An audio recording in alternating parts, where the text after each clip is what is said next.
We sure appreciate that, Carol. You know, death days and birthdays of all the holidays or the special days are the hardest days by far.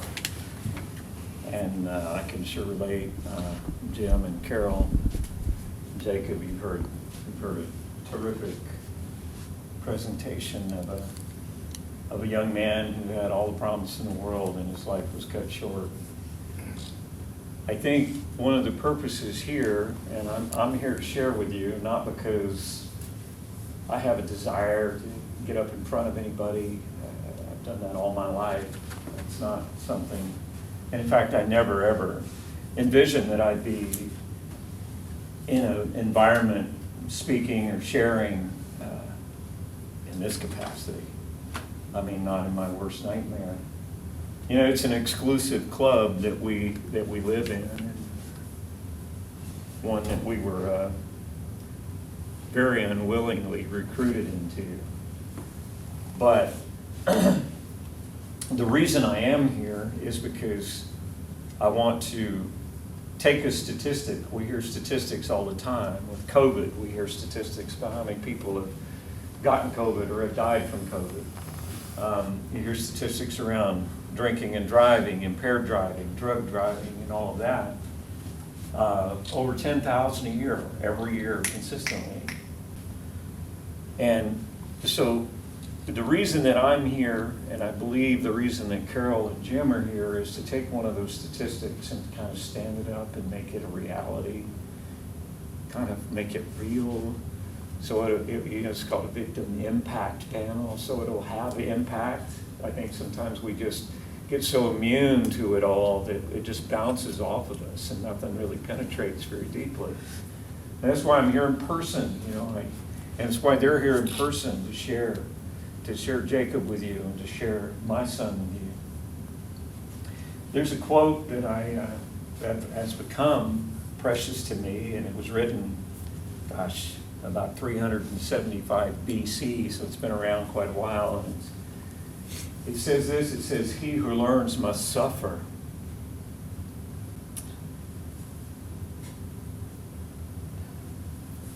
And even in our sleep, pain that cannot forget falls drop by drop by drop upon the heart.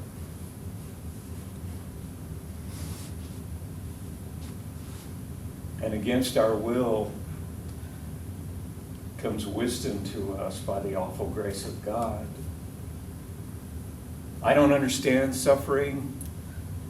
I don't like it. But I can say that I'm here to stand up one of those statistics, just like Carol just did, and hopefully make this real to you, because it brings, I feel it brings honor to my son. And I believe that his memory and what I'm going to share with you here tonight maybe can help you along your journey in some way. And maybe his life and Jacob's life can have an impact. That's my prayer and my hope, honestly. It's the only reason I'm here. My son's name was Jed Died. I thought long and hard about my children. I had 7 of them.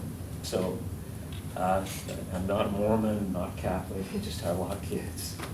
And Jed is short for Jedediah, and it means, I actually looked it up, and it means beloved of God. And that's actually on his marker in the graveyard now. And I'll share the story of Jed here with you.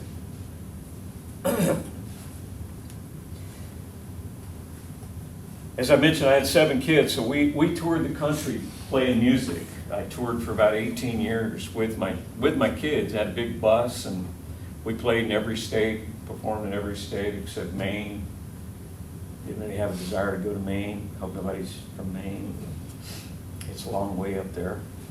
But every other state except Maine and Alaska, we didn't actually perform in Alaska, but up in Canada quite a bit. And so we were on the road a lot and playing music. My two oldest kids were like national fiddle champions, and we made records and all that stuff and played all over TV shows and all that. But Jed came along. There was a few years there. I had two that were like 13 months apart, and then Jed came along a few years after. So he was kind of a middle child. And he was my only redhead. And redheads are special. They seem to be born with this will to take over everything and to, make their presence known and kind of be a voice. Jed was real special. He had this flaming red hair, kind of, shone like copper in the sun. Just a lovable kid. He was just such a beautiful kid. You get to see pictures of him here in just a minute. But Jed was so special. He was one of those children and grew up to be a young adult that had a gift far beyond his musical talent. He was also a national fiddle champion. He was a top fiddle player in the country when he was 8 years old. Just a smoking little red-headed fiddle player with an attitude. And but as he grew up, he had a special gift that went beyond his musical talent. He was one of those people, maybe you know one, or maybe you met one, maybe you are one, that genuinely cares about other people. He just loved other people, and he was always intensely interested in what you were doing more than what he was doing. And because of that gift he had, he attracted a lot of friends, and people just wanted to be around Jed because Jed made them feel special. And rightly so. Everybody's special. And I would like to say this, I know some of you were probably here, and you're thinking on the way over here, I really don't want to go to this thing. I'm just not into this. This is a drag. Here I am, but I'm going to go do my duty because I have to. I would give anything I have if Jed could be sitting where you are tonight and hear a story like mine. I'd give anything. So I just want to put that little spin on it that maybe it's not such a bad thing. Everything that happens in life, you can take and put it in your bag of, boy, that happened for a reason. I'm going to look back on that and I'm going to say, I'm glad I did that. I'm glad that worked out in my life. Because it maybe changed the direction of my life just a little bit. Or it influenced me to reach out to somebody that I haven't reached out to in a long time. Or maybe I need to ask somebody for forgiveness. Or maybe whatever. So I want to encourage you to take it like that. I want to tell you the story. As Jed grew, we were touring America. I put a little fiddle in Jed's hand when he was about 3 years old. It was about that big, little teeny fiddle. And he'd watch his older brother, sister, and they would be playing, and he would put his fiddle under his chin, and he would kind of scratch on this. It was a real fiddle, but it sounded awful. It was so small, but he would scratch on that, and he would imitate them. So the first time he ever performed, I think he was 4, and we were out in Oregon somewhere, like Bend or La Grande or one of those places out there in eastern Oregon. And we were performing, I'll never forget, we were up on stage, and we had this gal who traveled with us, and she helped watch the kids, kind of a nanny thing, and these 2 big monitors on stage up in front, and I was standing like over on this side, and I'm looking over, and I see some movement over the left stage, right in the middle of a song, and Jed had convinced this gal that he was supposed to come out and play with us on this song. And so she didn't know what to do, so she let him go with his little fiddle, and he came running out. He ran right up between the monitors, and he turned and he looked up at me. I'll never forget it. And I said, oh my God, because it was like a 6-foot drop off of the stage. I'm thinking, oh Lord, he's going to jump off the stage, who knows? And so he put that fiddle up under his chin, and he started sawing on it, and he started stomping his right foot like this at 4 years old. he wasn't really playing, but everybody thought he was, at least, because I know they thought he was, because after the show, everybody came up and says, which CD is Jed on? I said, well, we haven't recorded him yet, he's only 4, so we'll get to that. But anyway, that was a big hit, and so from then on, at a certain point in the show, Jed would come out, bring the house down, his flaming red hair, fiddle and stomping his foot. Well, Jed grew and we moved back to Nashville. Used to live out in the Northwest, Washington State. Came back to Nashville and Jed started going to school down south of town, Page High School. Anybody familiar? Yeah. Down 840, down in that area, Arno Road. How I got to know those roads. And he developed a friendship, and he started doing a few things he shouldn't have. He started smoking a little pot here and there, and I had talks with him, and he was a good kid, but he just doing a few things he shouldn't have been doing. So one day, he had this best friend. His name was Sterling. Sterling and Jed were like 2 peas in a pod, man. They were the tightest of tight friends. Kind of a Jonathan and David relationship, if that makes any sense to any of you.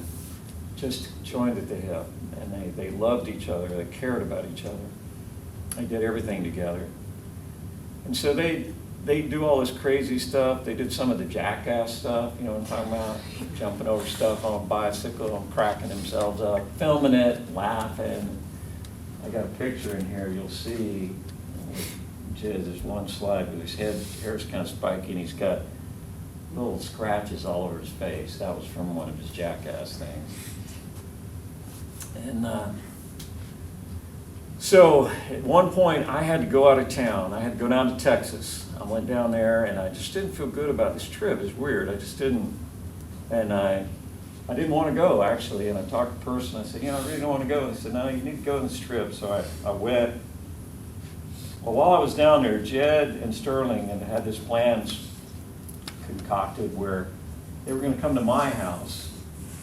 I had the impression they were going to Sterling's house to stay there. Sterling's parents, I think, had the impression they were coming to my house. So teenagers can be very scheming, and they can make things happen if they really want them to happen, and that's just the way it is.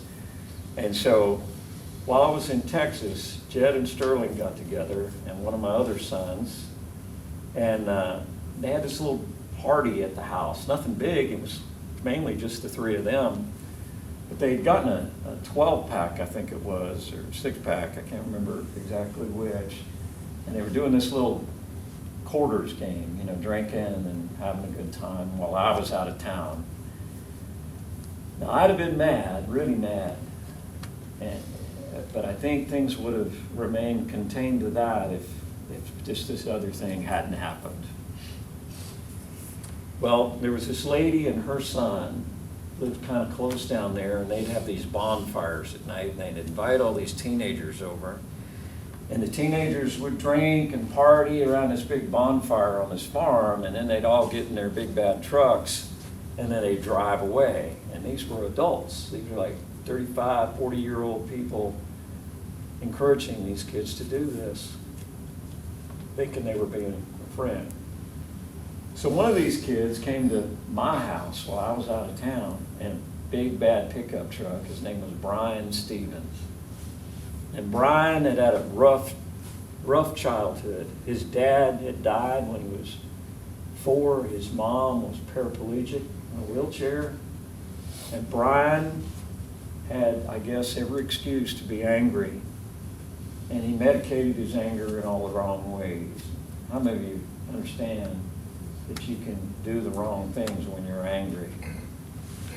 And usually, almost every time, anger covers hurt somewhere in somebody's life. I do a lot of prisons speaking. I go into prisons a lot, and I can tell you for a fact, when I say that, I can feel people move, and they understand that. People who are hurt can get very angry.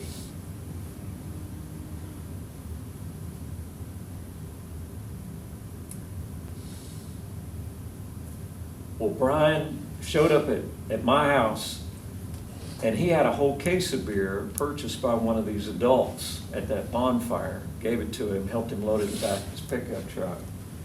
He was also taking Klonopins and smoking pot along with all the alcohol. There's a synergy that happens there in a bad way that makes a person even more impaired than they would be if they'd just done one of those things. It's a kind of a trifecta. Well, Brian was severely impaired. He decides he's going to get in his pickup truck, and he drove his pickup, had big pipes on it, drove aggressively, and that's the way he kind of expressed his anger. And he was going to go get some more drugs or something, and Jed tried to talk him out of it, and Brian wouldn't hear of it. So Jed turned to Sterling at that point and said, I'll go with him and I'll make sure he's okay. So he got in Brian's pickup truck. Now, I'd had a lot of talks with Jed.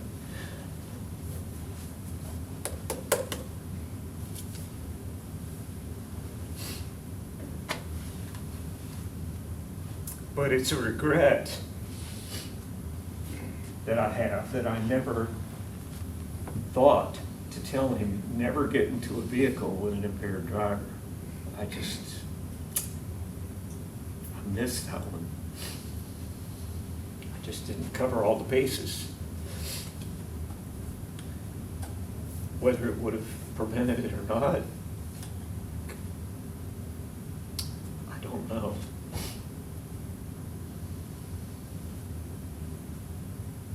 At any rate, Jed gets into the truck, Brian takes off. How many of you know where 840 is, crosses I-65? They were coming east to west over that overpass. Brian punched it, got up to about 100 miles an hour coming across there. Was going to make that sweeping ramp that goes back down south towards Spring Hill. Missed it. The truck plunged down the embankment. There weren't any trees or bushes at that time. The truck launches, cleared the whole southbound lane, lands in the median, flips and turns and twists, and Brian was injured, but okay. Jed was ejected from the vehicle, landed about 70 feet onto the pavement, and died right on the shoulder of the road there. For a long time, I'd have to drive back and forth by that spot twice a day. There's a cross there now. This is Jed Bulla, 17. He was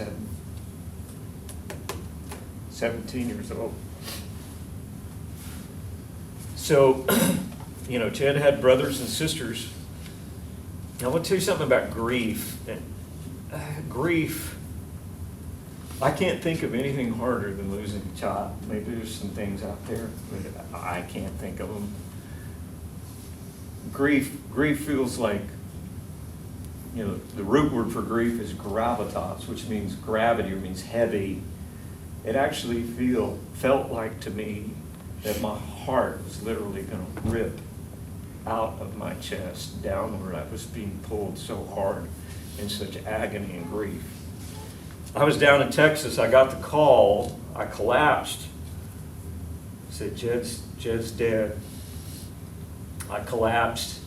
I had to be carried to the car. I had to be carried on the plane. I came back to Nashville to go through the worst nightmare that any parent goes through, and that's where you go into the funeral home and they say, Mr. Bulla, we're going to go into this next room, and we'd like for you to pick out a coffin to bury your son.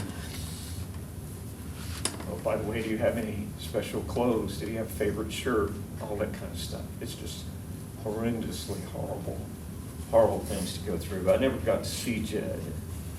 It was closed casket, so he was just gone.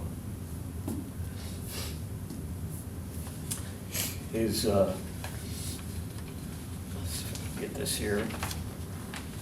He had a little sister. You'll see her picture here in just a minute. She was 6 at the time,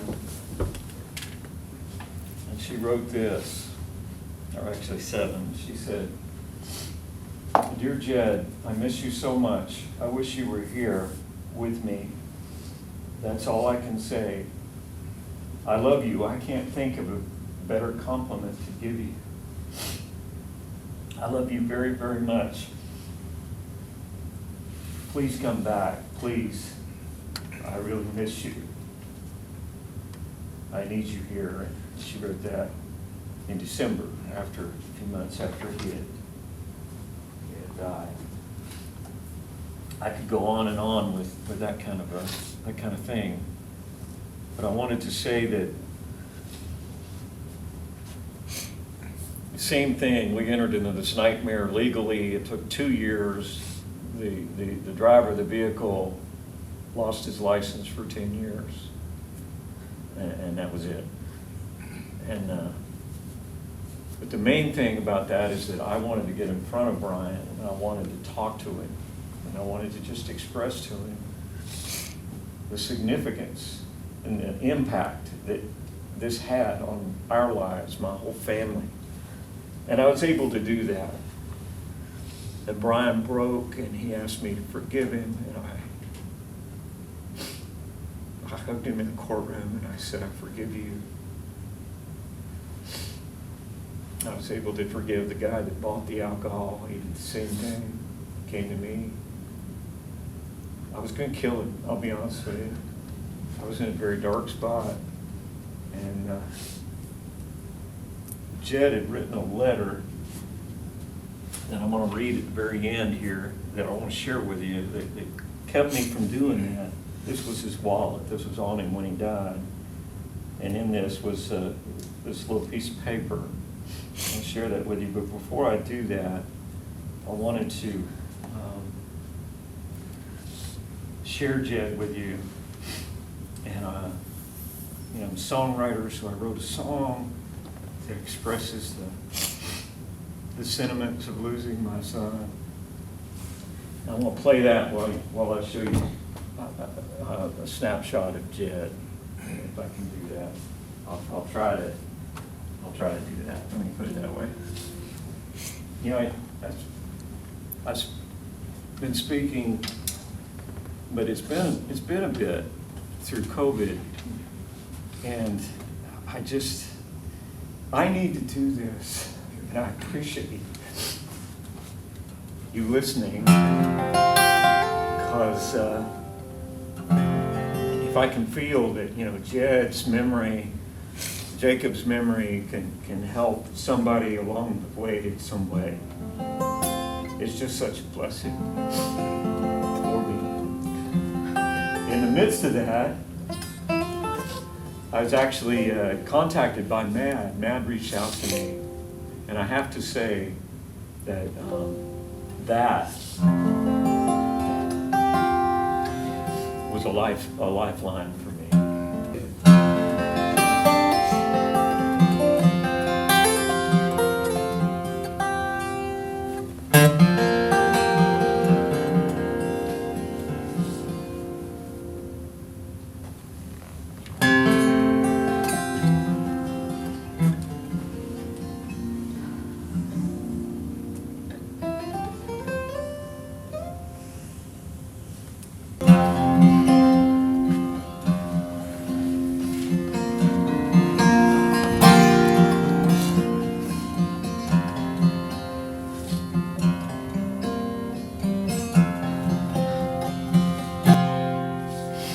All pain is gone, there are no sad songs. I know you found your way home.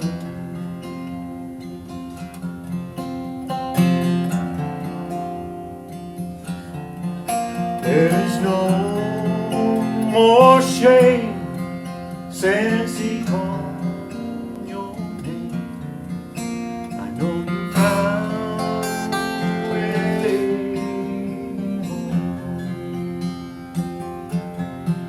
In a little while, and I'll see your smile when you open up the door. You can find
Jed's fiddle. Isn't it? It's sitting in the corner there. Doesn't get played very much. As I mentioned, I was in the depths of my agony. Mad reached out to me. And I determined at that time that I'd do anything I could to help other people not go through what I'd been through, or to help those who have had tragedy and suffering. That people like Jim and Carol and others that have become some of my greatest friends. I've met people that online even, that I've never even met in person, and we've communicated for over 10 years, that have a similar stories. So when Matt reached out to me, I started speaking pretty quick after that. I got involved. I was on the national board of directors for MAD for 6 years. I'm chairman of the Victim Services Committee, the Governance Committee, on the executive committee there.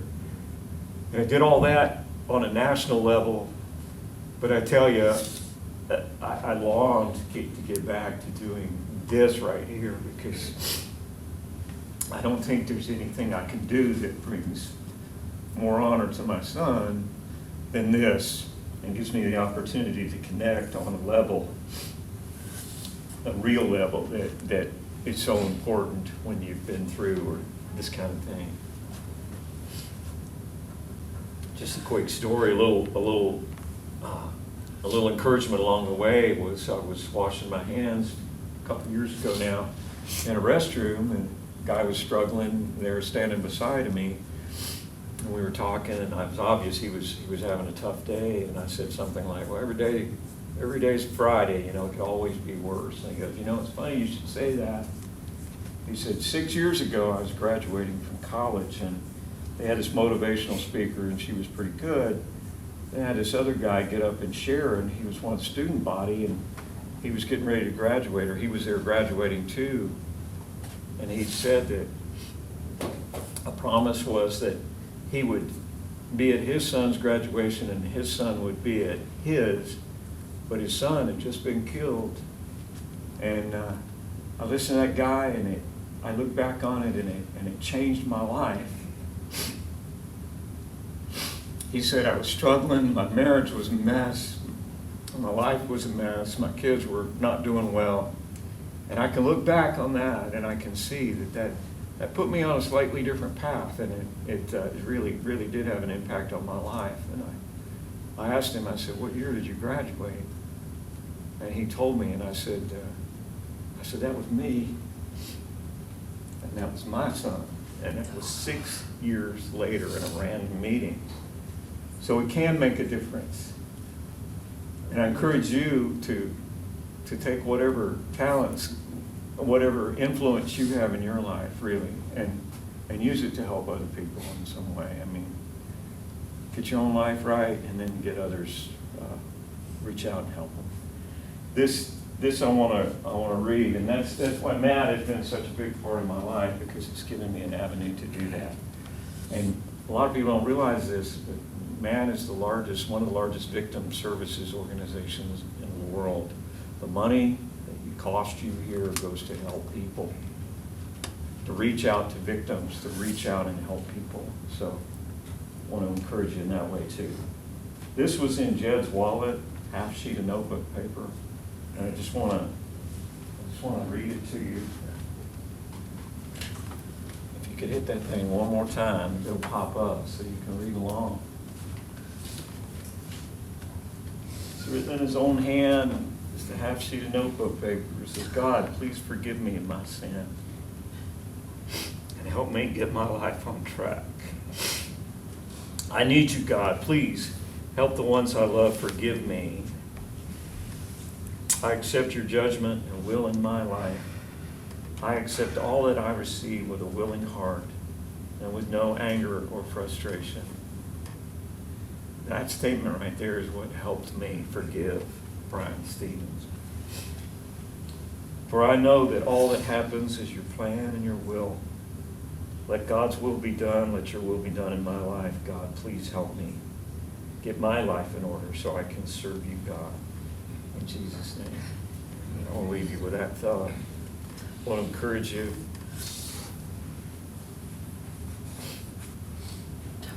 Support man. Help other people. Don't drink and drive. No excuse these days. You catch an Uber. Plan it ahead of time. And Godspeed to you. I really appreciate you listening to Jim and Carol's story, Jacob, and remembering Jed.